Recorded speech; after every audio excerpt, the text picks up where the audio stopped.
गुंडे जो चाहे वो कर सकते थे। आज स्थिति ये है कि उनको हाथ जोड़ के कहना पड़ता है कि यहाँ बाहर मुझे रहना नहीं है, तो मुझे जेल में ही रखो, ताकि वहाँ थोड़ी बहुत तो मेरी जिंदगी बच जाएगी, क्योंकि मेरे पास और हर कोई सरेंडर कर रहा है। आपने क्राइम फ्री उत्तर प्रदेश का जिक्र किया है अपने भाषणों में, पार्लियामेंट में भी आप कर रहे थे। आपने कहा कि समाजवादी पार्टी जो है वो दंगाइयों की पार्टी है। आपने और योगी जी ने कहा कि गुंडे हैं उस पार्टी में। तो क्या आप और समाजवादी पार्टी कहती है कि उनकी खामियां हैं और इसलिए वो हम पर एलिगेशंस करते हैं। क्या आप ये आप कैटेगोरिकली कह सकते हैं कि यूपी जो है वो क्राइम फ्री की तरफ बढ़ रही है और ये हो सकता है, संभव है?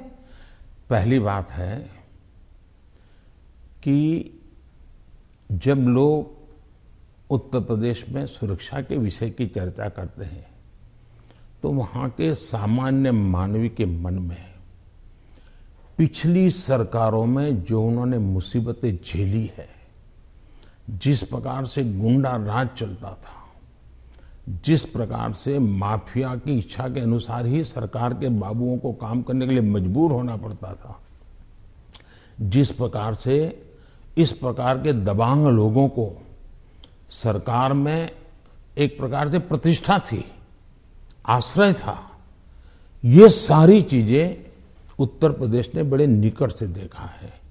बहन बेटी घर के बाहर नहीं निकल पाती थी, ये उत्तर प्रदेश ने देखा है। आज उत्तर प्रदेश की बेटी कह रही है कि मैं शाम को अंधेरा होने के बाद भी अगर कहीं काम है तो जा सकती हूँ।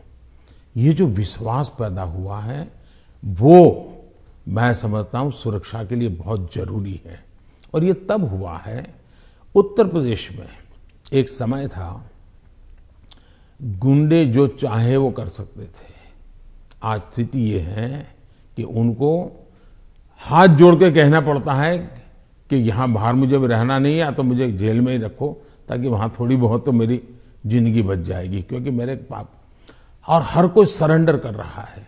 बहुत से लोग हो सकता है सही रास्ते पर भी आ जाएंगे, जब देखेंगे कि भाई अच्छे रास्ते से भी जीवन जिया जा सकता है तो हो सकता है अच्छे रास्ते पर आ जाएंगे। लेकिन योगी जी ने सुरक्षा को प्राथमिकता दी है, कोई कॉम्प्रोमाइज नहीं किया है। कुछ लोगों को उसके कारण तकलीफ हो रही क्योंकि उनका कारोबार वही था। आज खास करके माताओं बहनों को जो सुरक्षा मिली है ये बहुत ही महत्वपूर्ण है। अब आप देखिए, इतना बड़ा कुंभ का मेला हुआ, यानी हमारे देश में हुए कुंभ के मेलों में सबसे बड़ा कुंभ का मेला योगी जी के कालखंड में हुआ। करोड़ों की तादाद में लोग आए, कोई कानून व्यवस्था की समस्या नहीं हुई, कहीं चोरी की भी खबरें नहीं आई, जेब कतरे की खबर नहीं आई। ये किसी भी समाज को संतोष देने वाला विषय है, ये गौरव करने वाला विषय है। और हिंदुस्तान में अगर सुरक्षा को प्राथमिकता दी जाए तो बुरा क्या है? नहीं, बुरा नहीं। जैसे सुरक्षा की बात चल रही है तो वो कहते हैं कि वहां पर एक जुडिशियल प्रोसेस नहीं है, ठोकों की राजनीति चलती है। अगर योगी सरकार ने डिसाइड कर लिया कि फला जो है वो गुंडा है या उसका कारोबार जो है उसमें कोई डाउट है तो उसको जेल में डाल दो, मतलब एक जुडिशियल प्रोसेस नहीं है, वो कहते हैं। देखिए, हिंदुस्तान की जुडिशरी वाइब्रेंट है, हिंदुस्तान की जुडिशरी बहुत ही सक्रिय है और कभी कभी तो प्रोएक्टिव है। अगर ऐसा कुछ भी हुआ होता तो हिंदुस्तान की जुडिशरी ने जरूर कदम उठाए होते। और पीआईएल करने वालों की कमी नहीं है हमारे देश में, ऐसी बहुत बड़ी जमात है जिनकी रोजी रोटी पीआईएल पर है, तो वो तो तुरंत पहुंच जाते हैं। लेकिन ऐसा कुछ नहीं हो रहा है, मतलब वो न्यायिक प्रक्रिया के आधार पर काम करते हैं। पर जैसे लखीमपुर खेरी का इंसिडेंट हुआ था और वो टेनी अभी भी जो हैं वो he still an important person BJP के लिए। तो ऐसे कई इंसिडेंट्स हैं, उसको लेकर जो वहाँ पर जो समाजवादी पार्टी है it has been successful in saying कि अगर कोई बीजेपी के साथ है तो वो वाइट वॉश हो जाते हैं उनके सारे क्राइम्स। मैं यही तो कह रहा हूँ कि सुप्रीम कोर्ट जो कमेटी बनाना चाहती थी, राज्य सरकार ने सहमति दी।